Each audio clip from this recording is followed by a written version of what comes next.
محترم طلباء کرام، السلام علیکم۔ درسی نظامی کورس چینل میں آپ سب کو خوش آمدید۔ اس چینل میں آپ کو ملیں گے ہر درسی کتاب کے مکمل دروس، تو جلدی کیجئے ہمارے چینل کو سبسکرائب کیجئے اور ساتھ میں گھنٹی کا بٹن بھی دبائیے تاکہ ہمارا ہر درس آپ کو بروقت ملے۔ اللہ تعالی ہم سب کو سننے، سمجھنے، عمل کرنے اور اخلاص کی توفیق عطا فرمائے، آمین یا رب العالمین۔ تو آئیے پڑھتے ہیں آج کا درس۔ نحمده ونصلي على رسوله الكريم، اما بعد فاعوذ بالله من الشيطان الرجيم، بسم الله الرحمن الرحيم۔ الحمد لله رب العالمين والعاقبة للمتقين، والصلاة والسلام على رسوله محمد وآله وأصحابه أجمعين۔ محترم طلباء کرام، آج انشاءاللہ ہم کتاب کو شروع کر رہے ہیں۔ اللہ تعالیٰ اس کتاب کو بخیر و عافیت اختتام تک پہنچائے اور اسے ہمارے لیے دنیا و آخرت کی کامیابی کا ذریعہ بنائے، آمین یا رب العالمین۔ تو اب آئیے کتاب کو شروع کرتے ہیں۔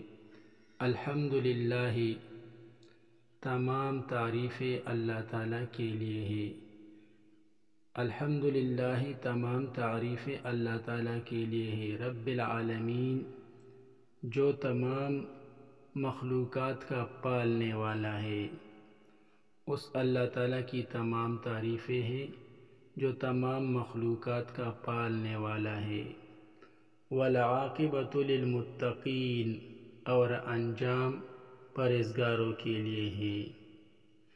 یہاں پر سوال پیدا ہوتا ہے کہ انجام تو سب کے لیے ہوتا ہے، چاہے وہ پرہیزگار ہو یا غیر پرہیزگار ہو، اسی طرح چاہے وہ مومن ہو یا غیر مومن ہو، سب کے لیے انجام ہوتا ہے۔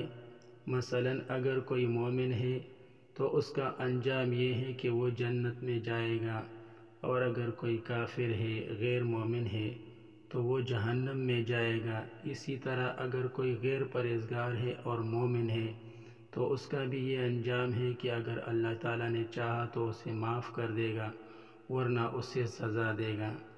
تو یہاں پر یہ فرمانا کہ والعاقبۃ للمتقین، تو اس کا کیا معنی ہے؟ تو اس کا مقصد یہ ہے کہ یہاں پر مضاف محذوف ہے، وحسن العاقبۃ، یعنی انجام کا اچھا ہونا، للمتقین، وہ پرہیزگاروں کے لیے ہے۔ انجام تو سبھی کا ہوگا لیکن بہترین اور اچھا انجام وہ پرہیزگاروں کا ہوگا، اللہ سے ڈرنے والوں کا ہوگا۔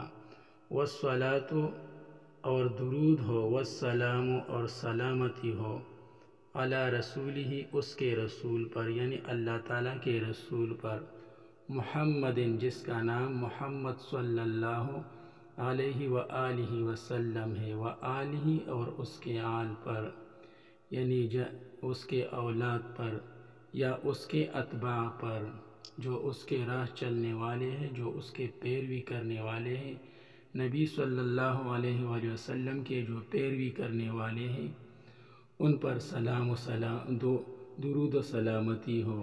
وَأَصْحَابِهِ، اور ان کے صحابہ پر، اور نبی محمد صلی اللہ علیہ وآلہ وسلم کے صحابہ پر، اجمعین، سب پر، تمام پر درود و سلامتی ہو۔ یہاں پر اہل تشیع حضرات پر رد ہے، کیونکہ وہ بعض صحابہ کو تو مانتے ہیں جبکہ بعض کو نہیں مانتے، جبکہ اہل سنت والجماعت کا عقیدہ یہ ہے کہ سب صحابہ جو ہے وہ قابل احترام ہے۔ تو یہاں پر مصنف رحمۃ اللہ علیہ، علامہ قدوری رحمۃ اللہ علیہ، جو یہ یہاں پر اجمعین سے یہ بتانا چاہتے ہیں کہ ہم تمام صحابہ پر درود و سلامتی بیچتے ہیں، صحابہ میں ہم فرق نہیں کرتے کہ بعض کو تو عزت کی نگاہ سے دیکھے اور بعض کو نہ دیکھے، بلکہ سب صحابہ کرام ہمارے لیے قابل احترام اور قابل اتباع ہے۔ تو اجمعین سے یہ بتانا مقصود ہے۔ صحابی اس مبارک اور سعادت مند انسان کو کہتے ہیں جس نے نبی صلی اللہ علیہ وآلہ وسلم سے ایمان کی حالت میں ملاقات کی ہو اور ایمان ہی کی حالت میں اس کی وفات ہوئی ہو، تو اس طرح کے خوش قسمت انسان کو صحابی کہتے ہیں۔ اللہ تعالی ہم سب کو صحابہ کے نقش قدم پر چلنے کی توفیق عطا فرمائے۔ قال الشیخ الامام الاجل الزاہد، فرمایا شیخ نے جو کہ امام ہیں، بڑے بزرگ ہیں اور دنیا سے بے رغبت ہے۔ یہ علامہ قدوری رحمۃ اللہ علیہ کے کسی شاگرد کا قول ہے، اس کا کوئی شاگرد ہے، وہ یہ لکھ رہے ہیں کہ ہمارے شیخ امام اجل اور زاہد نے فرمایا، شیخ نے فرمایا یعنی ہمارے استاذ الامام جو کہ امام ہے، مقتدا ہے، الاجل جو کہ بڑے بزرگ ہے، الزاہد جو کہ دنیا سے بے رغبت ہے، انہوں نے فرمایا ابو الحسن یعنی ابو الحسن احمد بن محمد بن احمد البغدادی، اب یہاں پر تو ان کی کنیت جو ہے وہ ابو الحسن لکھا ہوا ہے، لیکن میں نے آپ کو پہلے بھی بتا دیا تھا کہ صحیح یہ ہے کہ ان کی کنیت ابو الحسین ہے۔ یہ علامہ قدوری رحمۃ اللہ علیہ کی کنیت ہے ابو الحسن، لیکن صحیح اور راجح یہ ہے کہ ان کی کنیت ابو الحسین ہے۔ ابو الحسین احمد بن محمد بن، یہاں پر ایک اور احمد ہے، اس محمد ابن کے بعد ایک اور احمد ہے جو کہ امام قدوری رحمۃ اللہ علیہ کے دادا ہے، یعنی خود ان کا نام بھی احمد ہے اور ان کے دادا کا نام بھی احمد ہے، یہ جعفر ان کے پردادا ہے۔ تو عبارت اس طرح ہے، ابو الحسین احمد بن محمد ابن احمد بن جعفر البغدادی جو کہ بغداد کے رہنے والے ہیں۔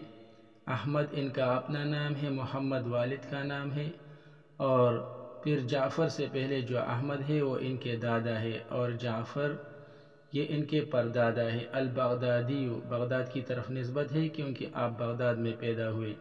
المعروف بالقدوری، اور قدوری کے نام سے مشہور ہے، کیونکہ آپ پہلے بھی پڑھ چکے ہیں کہ آپ رحمۃ اللہ علیہ چونکہ ہانڈیوں کا کاروبار کرتے تھے، ہانڈیوں کی خرید و فروخت کرتے تھے، تو اس وجہ سے آپ کو قدوری کہتے ہیں، کیونکہ قدور جو ہے یہ قدر کی جمع ہے اور قدر ہانڈی کو کہتے ہیں۔ تو چونکہ آپ ہانڈیوں کے خرید و فروخت کا کاروبار کرتے تھے، اس لیے آپ قدوری کے نام سے مشہور ہوئے۔ رحمہ اللہ علیہ، اللہ تعالیٰ آپ پر رحمت فرمائے، آمین۔ عبارت پھر پڑھیے، ابو الحسین احمد بن محمد بن احمد بن جعفر البغدادی المعروف بالقدوری رحمہ اللہ علیہ، کتاب الطہارہ، یہ انشاءاللہ کل پڑھیں گے۔ آج کے لیے یہیں پر اکتفا کرتے ہیں۔ اللہ تعالی ہم سب کو علم نافع عطا فرمائے، آمین۔ وصلی اللہ تعالی علی خیر خلقہ محمد وآلہ واصحابہ اجمعین برحمتک یا ارحم الراحمین۔